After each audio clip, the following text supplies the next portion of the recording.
Transpiration. अब transpiration कैसी चीज है बेटा, वाटर लॉस हो रहा है, तो वाटर को स्टॉप करने के लिए, वाटर वेपर्स लॉस को स्टॉप करने के लिए कुछ एंटी ट्रांसपेरेंट्स आते हैं, ठीक है। Anti transparent substances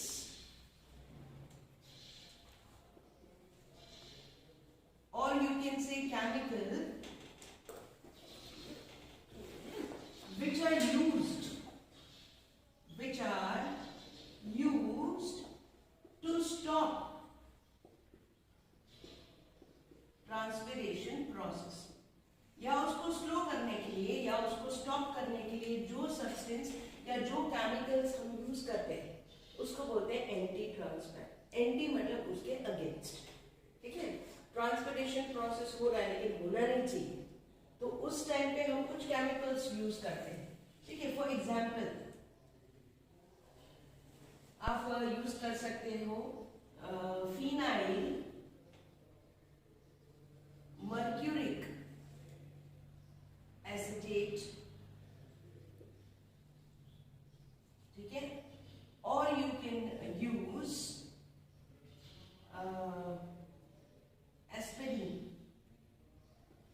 aspirin, or you can use abscisic acid.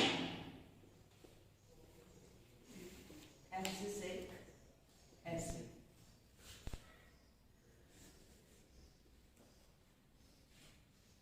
Abscisic acid is a hormone, ठीक है, ये एक hormone, कोई सिलिकॉन ऑयल भी यूज करते हैं, silicon. So these are few examples which stops the transpiration। ये हमें बताना चाहिए भाई ट्रांसपिरेशन को अगर रोकना है तो क्या क्या चीजें हो सकती हैं, ठीक है। अब दूसरी एक चीज आती है बेटा ट्रांसपिरेशन में कि ट्रांसपिरेशन जब होता है उस टाइम पे एक और प्रोसेस होता है दैट इज फोटोसिंथेसिस, ठीक है, दोनों होते हैं। तो जब फोटोसिंथेसिस भी लीफ में होता है, we know that this occurs in a leaf. अब लीफ में कहां होता है, तो लीफ के अंदर होते हैं क्लोरोप्लास्ट इस तरीके से, और क्लोरोप्लास्ट के अंदर होता है क्लोरोफिल पिगमेंट जिसकी वजह से खाना बनता है, ग्लूकोज बनता है, ठीक है। सो फोटोसिंथेसिस तो हो रहा है, सेम यहाँ पे क्या हो रहा है, वाटर लॉस भी हो रहा है, लेकिन फोटोसिंथेसिस में तो हमने देखा है कि पानी की जरूरत होती है, तो एक बार जो ट्रांसपिरेशन पानी को भगा रहा है और फोटोसिंथेसिस बोल रहा है मेरे को पानी चाहिए, तो किस तरीके से दोनों कॉम्प्रोमाइज करते हैं, how transpiration and photosynthesis used to manage, दोनों के बीच में किस तरीके से कॉम्प्रोमाइज चलता है। सो कॉम्प्रोमाइज बिटवीन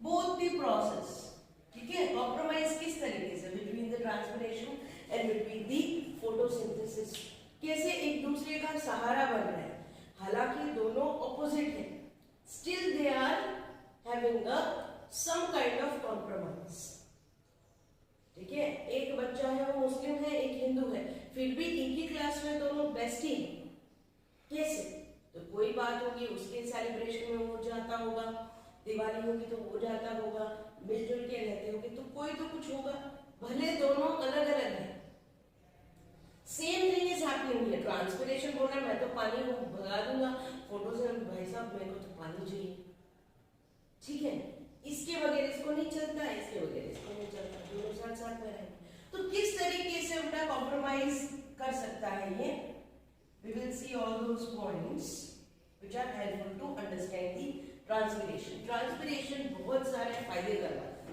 है एक्चुअली, इसलिए फोटोसिंथेसिस को प्रॉब्लम दिक्कत नहीं आती, ठीक है।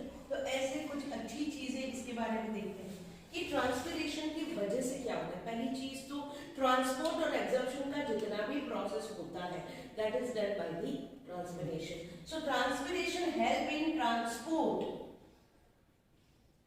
and absorption in plants, absorption in plants, चलो ट्रांसपिरेशन ने ये तो कर दिया, ठीक है। दूसरी चीज वो भाई साहब ने क्या किया कि एब्जॉर्प्शन ऑफ मिनरल्स, जितने भी उसको मिनरल्स चाहिए होंगे वो उसका भी एब्जॉर्प्शन करवाता है बेटा। सो एब्जॉर्प्शन ऑफ मिनरल्स, ये एक और चीज, ठीक है। जितना भी मिनरल्स उसको चाहिए ट्रांसपिरेशन उसको हेल्प करेगा मिनरल्स लेने में। तीसरी चीज क्या होगी, तीसरी चीज ये होगी कि पानी, वाटर, उसकी पूरी वाटर रिक्वायरमेंट को फुलफिल करता है, इज बीइंग फुलफिल्ड। कैसे बताओ, किस तरीके से ट्रांसपिरेशन वाटर की रिक्वायरमेंट फुलफिल कर सकता है? जितना पानी ऊपर से जाएगा रूट उतना ही पानी नीचे से एब्जॉर्ब करेंगे, खींचेंगे, ठीक है। पुलिंग फोर्स काम कर रहा है। So due to the ascent of sap, water requirement is being fulfilled by the process of transpiration. ये भी एक फायदा होता है, ठीक है। दूसरी चीज जो हम करवा सकते हैं इसके पास वो है कि इसका cooling effect. Due to the evaporation cooling, मतलब जो टेम्परेचर होता है, जो ह्यूमिडिटी होती है, तो पेड़ के नीचे क्या होता है कि जब बहुत सारी कैनोपी होती है तो उसके जो लीफ होते हैं उसका टेम्परेचर बिलो 10 to 15 डिग्री को वो कर देता है due to the transpiration. Transpiration की वजह से पानी वाटर वेपर एब्जॉर्ब हो रहा है। तो आप देखना कि समर के टाइम पे भी अगर पेड़ के नीचे आप खड़े रहते हैं either for 5 to 10 minutes you will feel cooling effect. So due to the transpiration there will be a evaporation cooling, evaporation cooling, और आप इसको बोल सकते हो कूलिंग इफेक्ट।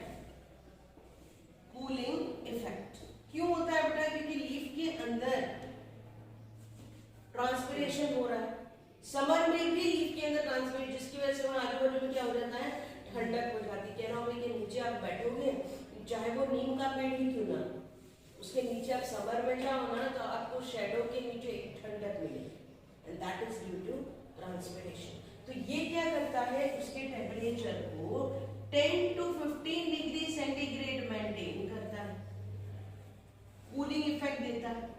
भले बाहर बहुत सारा इफेक्ट है, मतलब बाहर समझो 35 डिग्री 40 डिग्री है, लेकिन जैसे ही आप पेड़ के नीचे जाते हो यू विल फील रिलैक्स्ड, वहां पे आपको एक कूलिंग इफेक्ट दिखता है, that is due to transpiration, ठीक है। अगर पेड़ काट दो और वहां पे आप धूप में खड़े रहो और एक बार जहां पेड़ है वहां पे खड़े रहो तो you can feel the difference between the both place, ठीक है। एक अच्छी सी ठंडक है, लेकिन ठंडक कम आए ठीक है, लेकिन एक शेडो में आपको अच्छा लगेगा, डायरेक्टली धूप आपके सिर पे नहीं आएगी, ठीक है। सो दीज आर फ्यू, बहुत और भी बहुत कुछ है, ठीक है, लेकिन these are few points which tells us कि how transpiration is helping the photosynthesis also. Transport करने के लिए, लॉन्ग डिस्टेंस ट्रांसपोर्ट करना है, टिप तक पहुंचाना है, तो सब कुछ काम कौन कर रहा है? ये भाई साहब कर रहे हैं, ट्रांसपिरेशन प्रोसेस की वजह से हो रहा है। अब इसकी वजह से क्या है, अब एक और चीज है कि transpiration is a necessary evil, ठीक है।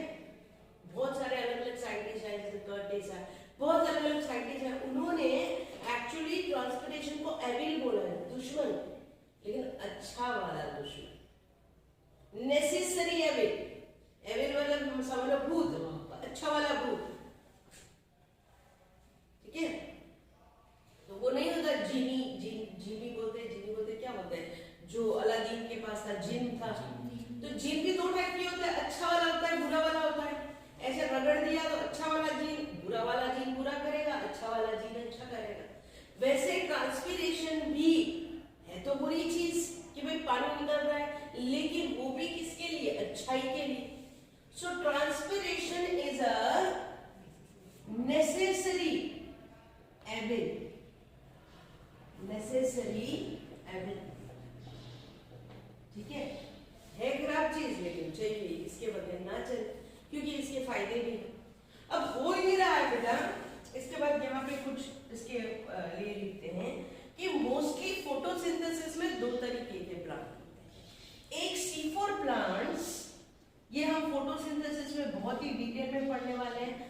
और एक C3 प्लांट्स। ठीक है, इसको पढ़ाने के लिए बहुत सारा टाइम चाहिए डिटेल में। दो तरीके के प्लांट्स होते हैं, C4 और C3 प्लांट्स। ठीक है, इसमें 3 कार्बन का कंपाउंड बनता है, उसमें 4 कार्बन का कंपाउंड बनता है। ठीक है, तो अब C4 प्लांट्स और C3 प्लांट्स करते क्या है? They do the fixation of CO2. इनका काम क्या होता है बेटा? For the fixation of CO2. ये लोग CO2 को लेते हैं और उसकी मदद से खाना बनाते हैं। Fixation of CO2 to form or to manufacture food. और फूड क्या होता है बताओ? किस फॉर्म में होता है food? Glucose. That is glucose. तो C4 C3 प्लांट से प्लांट्स ही है जो CO2 को लेते हैं और बदले में क्या बनाते हैं? ग्लूकोज बनाते हैं, खाना बनाते हैं। वो कोई भी तरीके से बनाते हैं, बट उनका मेन काम क्या है? खाना बनाना। ठीक है, तो ये लोग जब खाना बनाते हैं तो ट्रांसपिरेशन क्या रोल प्ले करता है? खाना बना रहे हैं तो क्या उस टाइम पे ट्रांसपिरेशन रोल प्ले करता है? हाँ करता है, पानी तो लॉस होता है। लेकिन यहाँ पे ये बताया है कि C4 प्लांट्स जो होते हैं वो ज्यादा CO2 फिक्सेशन कर सकते हैं कंपेयर टू C3। हमेशा कैसे याद रखोगे? ये 4 है, ये बड़ा है, तो बड़ा हमेशा छोटे से अच्छा रहता है, ज्यादा एक्सपीरियंस वाला होता है। ठीक है, इस तरीके से याद रखो। सो C4 प्लांट्स आर बेटर। कौन सा सेंस में बेटर? कि वो ज्यादा CO2 फिक्सेशन करके ज्यादा खाना बनाते हैं। ठीक है, they are better than C3 plants in manufacturing food. In manufacturing food. लेकिन एक दूसरी भी वजह है बेटा जिसकी वजह से C4 बेटर है। तो दूसरी वजह क्या है जिसकी वजह से C4 बेटर है? वो है C4 और C3 को सपोज कि 10 ग्लूकोज बनाने हैं। दोनों को कितने ग्लूकोज बनाने हैं? 10। इसको भी 10 बनाने हैं, इसको भी 10 बनाने हैं। लेकिन 10 ग्लूकोज बनाने में C4 बस 1 लीटर पानी को वेस्ट करते हैं, वाटर लॉस करते हैं। लेकिन ये भाई साहब 10 ग्लूकोज बनाने के लिए 4 लीटर पानी वेस्ट कर देते हैं। समझ रहे? तो ये दोनों बनाते तो सेम अमाउंट ऑफ खाना है, लेकिन same amount of CO2 fixation के लिए भी C4 कम पानी को लॉस करता है, बट C3 ज्यादा पानी को लॉस करता है। छोटा है तो बहुत बिगड़ा हुआ है, छोटा है बट बिगड़ा हुआ है। सो C4 प्लांट यह क्या लिख सकते हैं? To fix same amount of CO2 to fix same amount of CO2, C4 plant you waste loss of water will be less. Loss of water will be half. आधा। जैसे वो 4 करते हैं तो ये 2 लीटर ही करेंगे। ठीक है, will be half compared to loss of water in C3 plant। समझ रहे हो? समझ गए? दोनों को same he amount of CO2 fix करना है, लेकिन C4 C3 से कम पानी लॉस करता है। तो इसका मतलब कि C4 are better to survive and better to have more food compared to C3 plants। अब जब ट्रांसपिरेशन की बात, ये तो C3 C4, लेकिन ट्रांसपिरेशन क्या करता है? ट्रांसपिरेशन पानी को डिप्लीट करता है। डिप्लीट क्या मतलब क्या होता है? कम करना। ट्रांसपिरेशन का काम क्या है? मैं तो कम करूंगा, मैं तो पैसे लॉस ही करूंगा, मेरा तो काम है लॉस करना। तो ये प्लांट्स क्या? हाँ तुम करते रहो, ये तुम्हारा काम है, तुम करो, हम अपनी तरीके से उसको कंपेंसेट कर लेंगे। So main work of transpiration is to deplete plants पे होता है? हाँ होता है। बहुत ज्यादा वाटर लॉस हो जाता है और बहुत कम नीचे से पानी अवेलेबल होता है, उस टाइम पे बिल्डिंग होता है, उस टाइम पे वो प्लांट मरने लगता है बेचारा, उसकी जरूरतें पूरी नहीं होती, ऊपर से लॉस उतना ज्यादा। डेजर्ट प्लांट में ऐसा तो होता है बेटा, डेजर्ट्स में सनलाइट बहुत ज्यादा होती है जिसकी वजह से बहुत सारा पानी में ट्रांसपोर्टेशन होता है, रेट ज्यादा होता है डेजर्ट्स में। और जमीन के अंदर रेत होती है, सॉइल होती है, उसमें इतना पानी होता नहीं है। तो इसकी वजह से वहां पे अलग अलग टाइप की मॉडिफिकेशन है कि भाई कैक्टस है, ओबनशिया है, बड़ी बड़ी मतलब डेट पाम्स है, ये सब क्यों होते हैं? इस तरीके से होते हैं कि इसमें मिनिमम लॉस हो, उसका स्टेम ही फाइलेकॉर्ड बन जाता है, मतलब बल्जिंग हो जाता है, मोटा हो जाता है, उसके पत्ते बेचारे स्पाइन्स बन जाते हैं। कैक्टस में आप देखना ना, उनके पत्ते नहीं दिखते आपको सिर्फ बड़ा सा स्टेम दिखता है, छोटे छोटे छोटे कांटे दिखते हैं, स्पाइन्स। ठीक है, so these are the adaptation, these are modification of plants to survive in this kind of condition. तो कभी कभार क्या है बेटा कि ट्रांसपिरेशन डिप्लीट करता है वाटर, लेकिन इसकी वजह से भी कुछ जंगलों में, जैसे there will be a humidity in rain forest, अगर आप रेन फॉरेस्ट में जाते हो तो वहां पे आपको ह्यूमिडिटी मिलेगी, अंदर मॉइस्चर मिलेगा। क्यों मिलेगा मॉइस्चर? बिकॉज जितना पानी इवेपोरेट हो रहा है उतना ही पानी रूट नीचे से सॉइल में से भेज रहे हैं, समझ रहे हैं?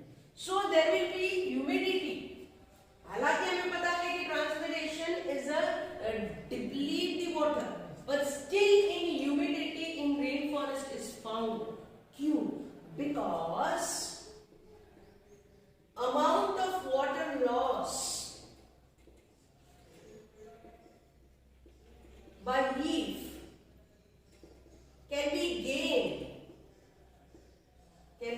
gained by soil water. Soil में से उतना ही पानी आपको वापस मिल जाएगा। क्या हुआ? ट्रांसपिरेशन एक भूत है, पर नेसेसरी भूत है, एबल है, जरूरी भी है, उसके बगैर काम भी नहीं हो सकता। तो फोटोसिंथेसिस में पानी भी चाहिए होता है, सनलाइट भी चाहिए होती है, ठीक है, CO2 भी चाहिए होता है। CO2, पानी, सनलाइट, ये सब इकट्ठा होके एनर्जी के साथ ग्लूकोज बन रहा है, तब एनर्जी भी रिलेट हो रही, ATP भी फॉर्म हो रहे हैं और साथ साथ में ग्लूकोज भी फॉर्म हो रहा है और वाटर मॉलिक्यूल छुट्टे भी हो रहे हैं, ठीक है। तो इस तरीके से दोनों एक दूसरे के बेस्टी। फोटोसिंथेसिस ट्रांसपिरेशन के ऊपर डिपेंड करता है, बिकॉज वो बहुत सारी चीजें करते हैं, कोई एक चीज नहीं करता।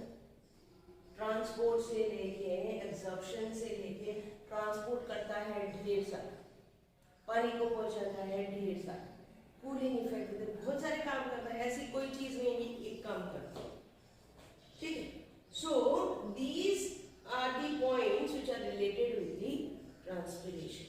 अब थोड़ी बात हम करेंगे कुछ related with the stomatal opening closing, उसके बारे में भी कुछ बात करें किस तरीके से K+H+ अंदर बाहर होता है, ठीक है। इतना लिख लो बेटा।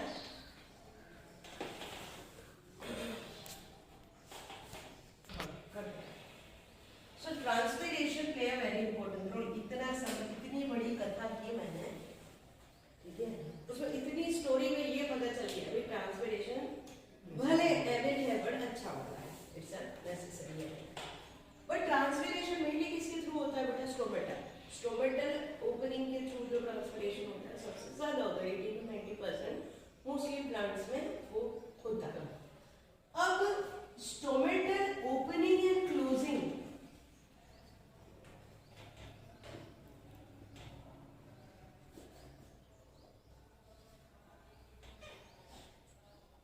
थियरी,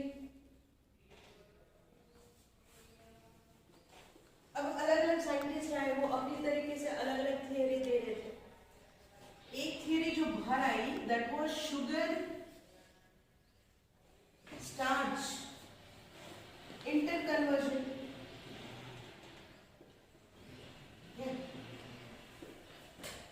ये थियरी आ गई। पर इसमें भी अलग अलग साइंटिस्ट ने अलग अलग रोल प्ले किए हैं। लॉयड अपनी तरीके से बोल रहे हैं, शेयर्स अपनी तरीके से बोल रहे हैं, स्टुअर्ट अपनी तरीके से बोल रहे हैं। ये साइंटिस्ट ने अपने अपने मंतव्य अपने हिसाब से दिए। भाई मैं तो ऐसा मानता हूँ, भाई मैं तो ऐसा मानता हूँ, ठीक है। They have their own views. फिर ग्लाइकोलेट थियरी भी आई थी। ये थियरी में इतना हम नहीं जाने वाले हैं, बट एटलीस्ट आपको पता होना चाहिए कि this were the theories, glycolate theory आई। And then the most accepted theory was active proton exchange theory।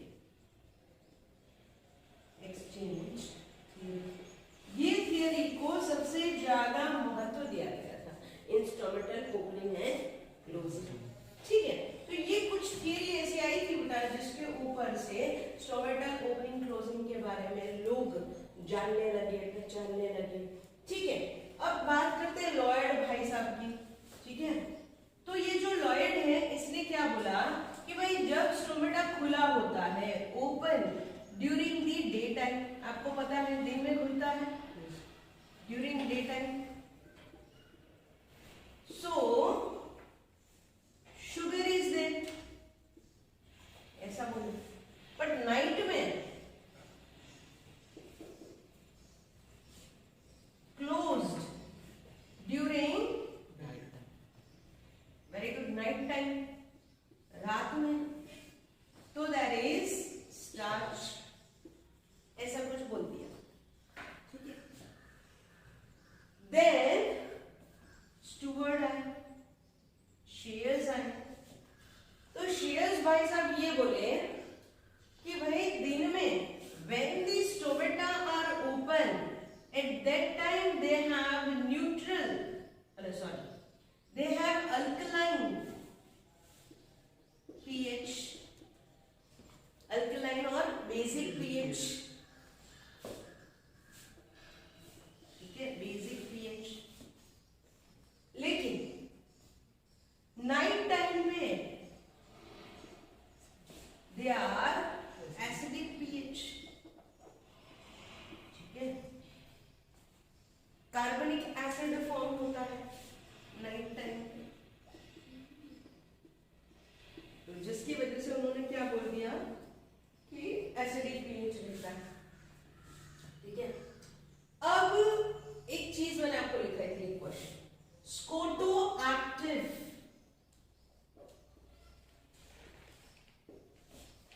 Leaf और स्टोमेटा,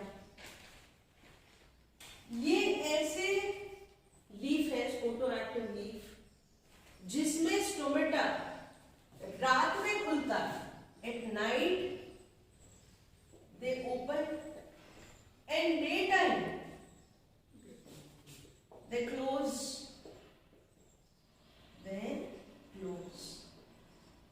समझ में, उल्टा, रात को खुलना दिन में बंद होना। नॉर्मली सारे प्लांट से क्या होता था, दिन में खुलते थे स्टोमेटा, क्योंकि ट्रांसफर लाइट थी, अच्छे से ट्रांसपिरेशन रेट हो रहा था, ये सब दिन में हो रहा था।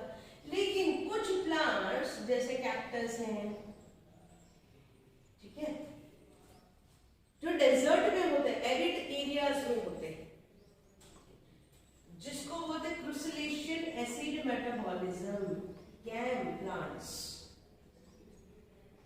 क्रूसिलेशियन acid metabolism, crassulacean acid metabolism,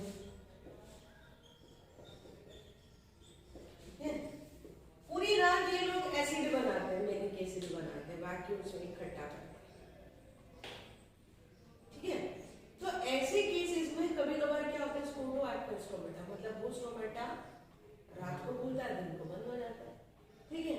दिन को बंद इसलिए होता है कि ट्रांसपिरेशन रेट कम हो, डेजर्ट प्लांट्स ऑलरेडी बहुत धूप है और वेस्ट होगा, तो उस टाइम पे उसको बंद कर देते, रात में खोलते, ठीक है। तो ऐसे भी होता है। अब स्टुअर्ट भाई साहब क्या बोल रहे हैं, स्टुअर्ट भाई साहब ये बोल रहे हैं कि गार्ड सेल्स के अंदर, guard cells are having enzyme, that is phosphorylase. कौन सी एंजाइम है बेटा?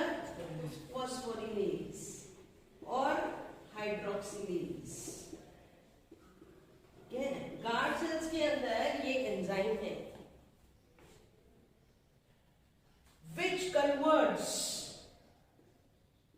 which converts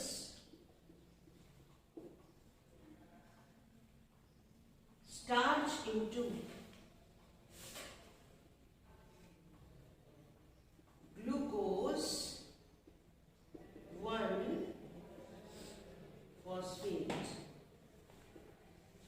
क्या करते हैं?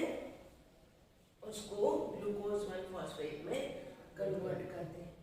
ठीक है, तो इस तरीके से अपने हर एक साइंटिस्ट ने अपने अपने मंतव्य देते रहे। ठीक है, फिर ग्लाइकोलाइट थियरी में क्या बोला कि भाई दैट इज ग्लाइकोलिक एसिड। ठीक है, ग्लाइकोलिक एसिड बनता है, कार्बनिक एसिड बनता है during the photo respiration. Glycolic acid बनता है और वो ग्लाइकोलिक एसिड कन्वर्ट होता है, ठीक है, स्टार्च में, शुगर्स में। सो इसका ग्लाइकोलिक थियरी ज़ैलिथ ने दी थी, ज़ैलिथ। ठीक है, Zelitch is given the glycolic theory. तो इसमें भी ग्लाइकोलेट बनता है, मतलब कार्बनिक एसिड जो है ग्लाइकोलेट है, that converts into soluble carbohydrates. तो अपने मुताबिक हर कोई बता रहा है कि भाई स्टार्च बन रहा है, शुगर बन रहा है। तो ये लोग ऐसा भी बताते थे कि भाई रात को क्या होता है कि जो भी शुगर है वो स्टार्च में भी कन्वर्ट हो जाता है। दिन में जो स्टार्च है सारा शुगर में कन्वर्ट हो जाता है। तो शुगर में इसकी वजह, दिन में इसलिए शुगर की वजह से वो खुल रहा है और रात में स्टार्च बना दे रहा है, शुगर सारा स्टार्च बना दे रहा है, जिसकी वजह से वो बंद हो रहा है। ठीक है, तो इस तरीके से कुछ कुछ थियरी दी गई थी, इट डिपेंड्स। पर सबसे ज्यादा जो थियरी को माना गया था, एक्सेप्ट किया गया था, that was active K+H+ exchange theory. ठीक है, इतना आप लिख दो तो इसके बारे में हम बात करते हैं, एक्सचेंज थियरी के बारे में बात करते हैं। ठीक है, और उसके बाद चले जाएंगे अपटेक ऑफ आयंस के लिए। चलो, active K+H+ proton exchange theory. तो शॉर्ट में हम ये थियरी को समझ लेते हैं। सपोज कि दिस इज सेल और उसके अंदर आप मान लो कि एक्सचेंज हो रहा है, ओपनिंग। ठीक है, गार्ड सेल के अंदर हम समझते हैं। अब होता क्या है बेटा कि इसके अंदर कुछ एसिड्स बनने लगते हैं। ठीक है, सो दैट इज CO2 जब होता है, CO2 फिक्सेशन होता है, तो वहां पे बनता है PP। क्या बनता है? PP, that is phosphoenol pyruvate. ठीक है, फॉस्फोइनोल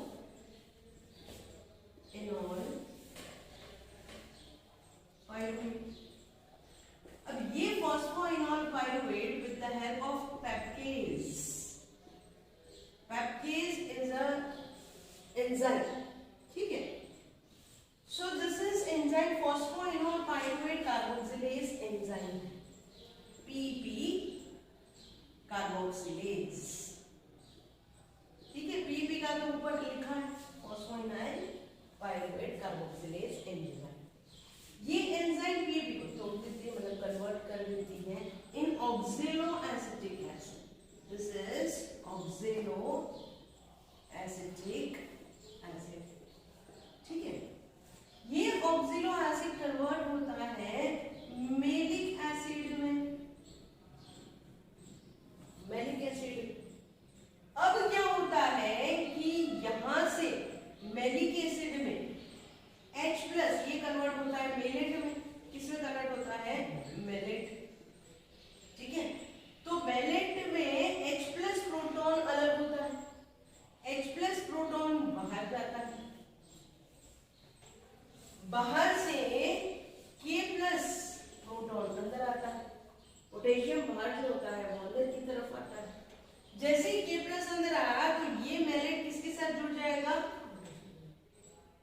K प्लस के साथ, मेलेट K प्लस हो जाएगा और ये अंदर जाएगा। ये अंदर जाता है तो इसका ऑस्मोटिक प्रेशर इंक्रीज हो जाता है। इसके अंदर एंडो ऑस्मोसिस होता है। क्यों? पानी अंदर जा रहा है, K प्लस भी अंदर जा रहा है, पानी भी अंदर जा रहा है। एंडो ऑस्मोसिस, एंडो ऑस्मोसिस की वजह से इसका टर्गर प्रेशर, इसकी टर्जिडिटी बढ़ती है। ये कैसा बन जाता है, टर्जिड। और टर्जिड की वजह से ये कैसा खुल जाता है, इट ओपन्स, स्टोमेटा ओपन्स। तो this is happening during the day time. Night में क्या होगा, नाइट में जैसा था ऐसा वापस हो जाने लगता है, मेलेट बाहर निकलने लगता है। तो K प्लस अंदर आया तो कैसे चला जाएगा, बाहर चला जाएगा। ये अंदर से आया, ये बाहर से बाहर गया, उल्टा हो जाएगा। K प्लस जो अंदर आया था अब वो K प्लस बाहर चला जाएगा। H प्लस अंदर से बाहर गया था अब वो बाहर से अंदर आ जाएगा, वापस ऐसा फॉर्म होगा। ठीक है, तो ये थियरी को सबसे ज्यादा इंपॉर्टेंस दिया गया है, K plus H plus proton थी। प्रोटॉन अंदर आते हैं, प्रोटॉन बाहर जाते हैं, जो मेलेट उसके साथ जुड़ जाता है और उसकी वजह से ये अंदर का एंडोऑस्मोसिस हो के टर्जिडिटी बढ़ के वो टर्गर प्रेशर को इंक्रीज करके खुल जाता है। सेम चीज जब वो बाहर जाते हैं तो वो वापस चला जाता है। इसलिए K प्लस H प्लस ऐसा exchange between K plus H plus, इसलिए इसको active K plus H plus proton exchange theory बोलते हैं, क्योंकि एक्सचेंज हो रहा है। पहले किसका एक्सचेंज हो रहा है बेटा, H प्लस बाहर जा रहा है, K प्लस अंदर आ रहा है। पर बाद में जब बंद होता है तो क्या होगा, K प्लस बाहर जाएगा और H प्लस जो बाहर गया था वो अंदर आएगा। ठीक है, this is the most accepted theory. इसके बारे में कहीं बात नहीं की है, but this play a very important role in stomatal closing and opening. ठीक है, तो एक ये है। अब आता है दूसरा topic and that is Uptake of ions. ठीक है, that is Uptake of ions. किस तरीके से आयंस का अपटेक होता है और कैसे उसका ट्रांसलोकेशन होता है। इतना लिख लो, फिर अपने दूसरे क्वेश्चन लिख लो। क्वेश्चन लिखो अपटेक ऑफ मिनरल आयंस का।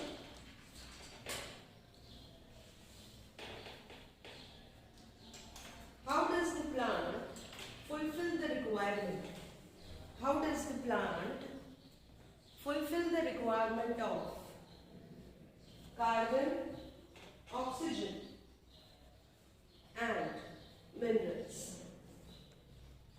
How does the plant fulfill the requirement of carbon, oxygen and minerals? Second question. Why all the minerals are not absorbed by the roots? Why all the minerals are not absorbed by the roots?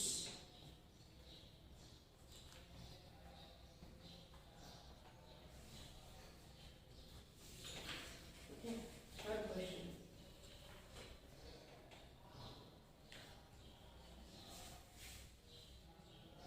What are the specific characters in, what are the specific characters in root hairs and endodermal cells?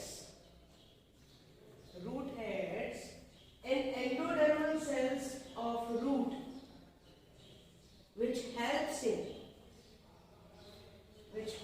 in absorption of mineral ions, which helps in absorption of the mineral ions, which helps in the absorption of the mineral ions. While endodermis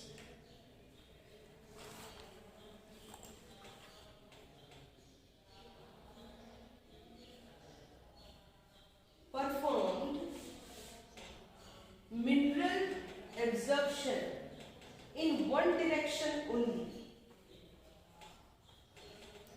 Mineral absorption in one direction only. ठीक है, endodermis में क्यों एक ही direction में mineral का absorption होता है, उसका रीजन क्या है, what is the reason? Next,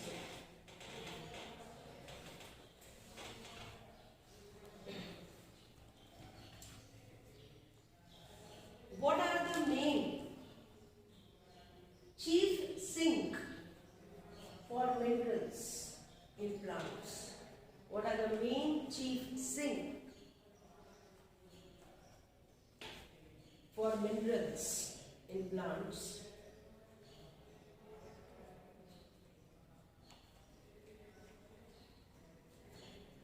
By which mechanism unloading of minerals in veins take place?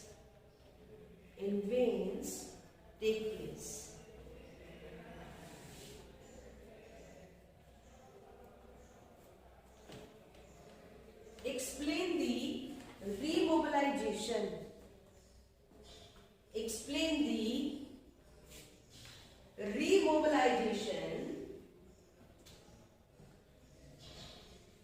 Of minerals from senescent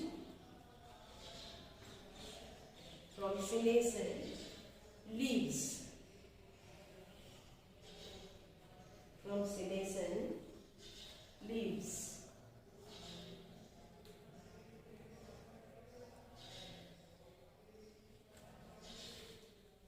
What are the minerals which can be remobilized? What are the minerals which can be remobilized from plant parts?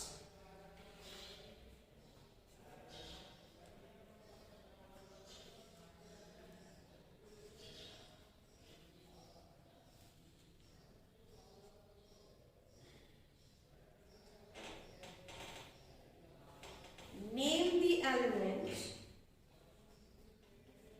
which is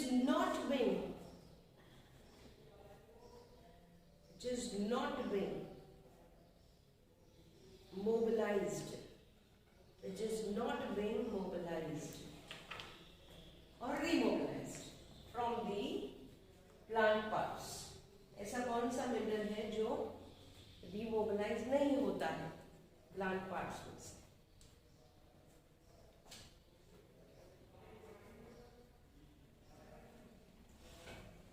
Next question.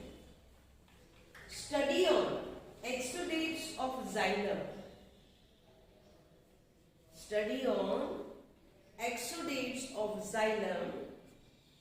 Shows that it can transport inorganic as well as organic substances. Explain.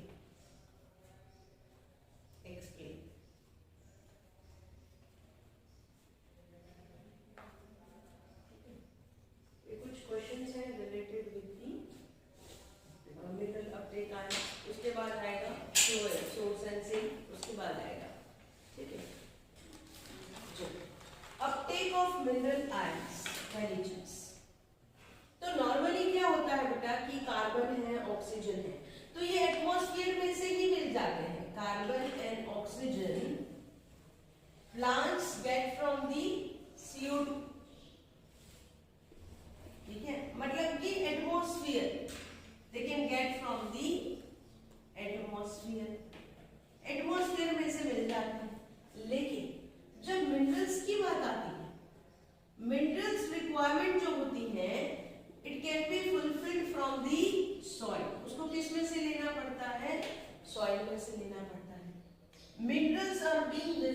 The form of a solutes, ठीक है, mineral solutes के form में dissolve. वहाँ दो type के minerals होते हैं, आप पहले से पढ़ते हैं 9th-10th में कि माइक्रो न्यूट्रिएंट्स भी होते हैं, मैक्रो न्यूट्रिएंट्स भी होते हैं, ठीक है।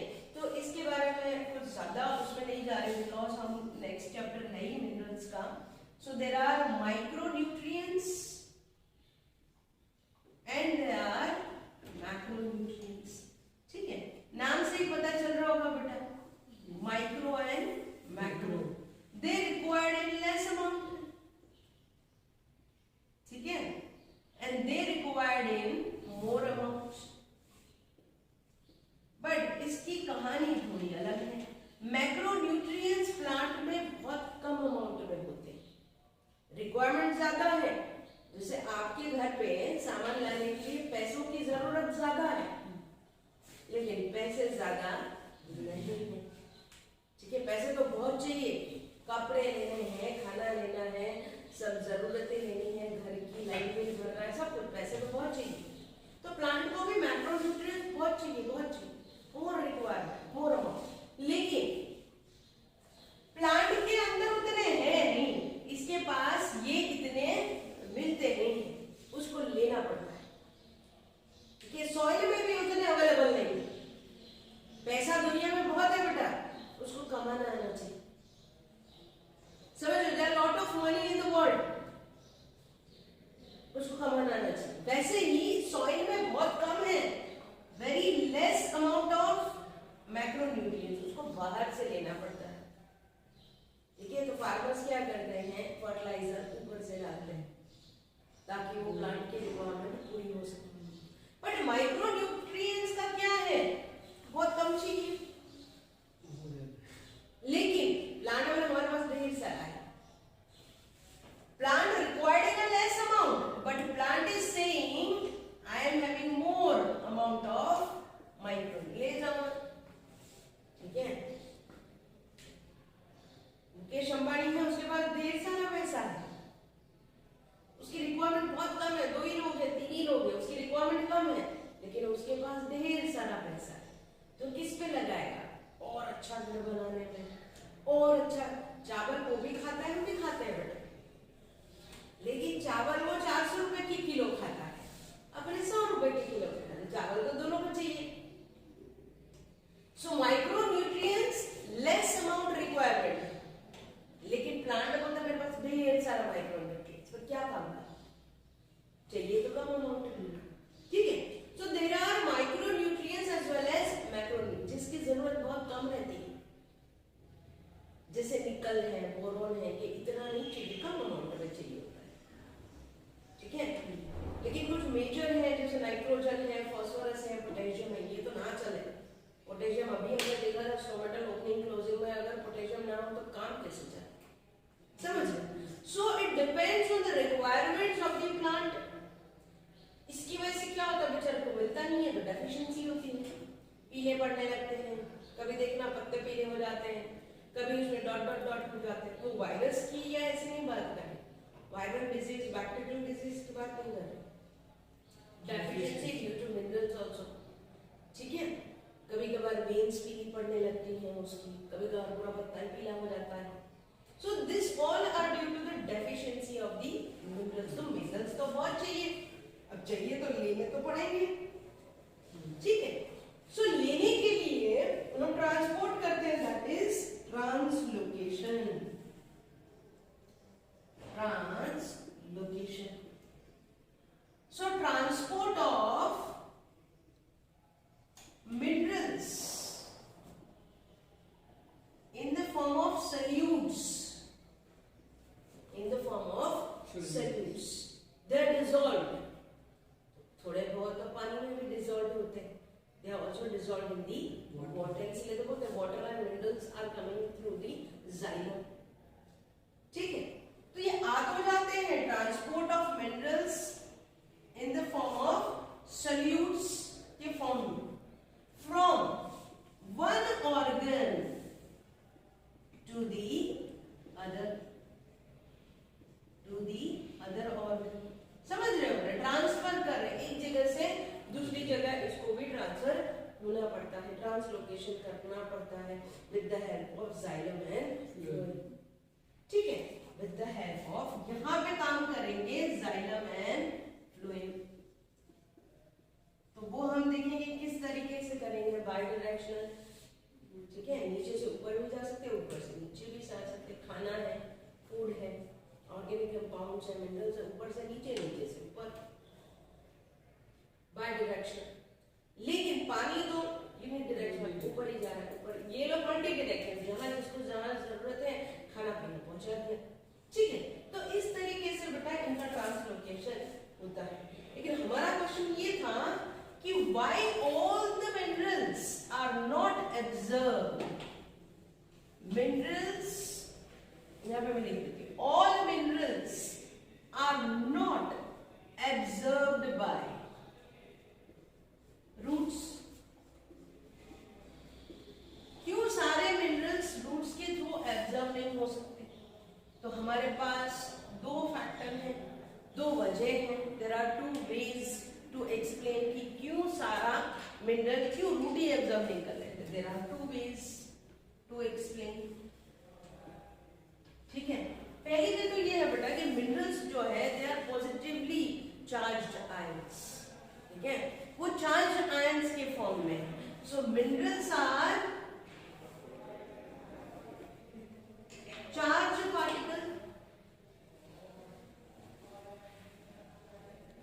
और आयंस, जिसकी वजह से सेल मेम्ब्रेन में से पास होना उनके लिए थोड़ा डिफिकल्ट हो जाता है। It's difficult to pass through और to cross the cell membrane. एक तो ये वजह होगी, ठीक है, एक ये मेन वजह होगी जो मिनरल्स क्यों नहीं आ पा रहे।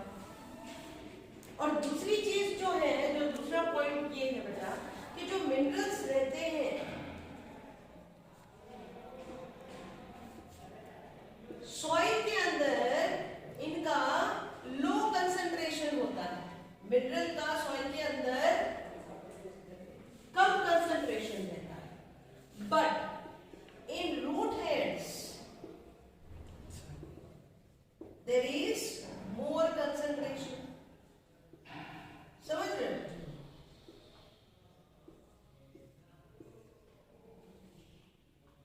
रूट हेड में ज्यादा कंसंट्रेशन होता है, लेकिन सॉइल में कम कंसंट्रेशन। इसकी वजह से भी प्रॉब्लम होता है कि सारा एब्जॉर्ब नहीं हो पाता।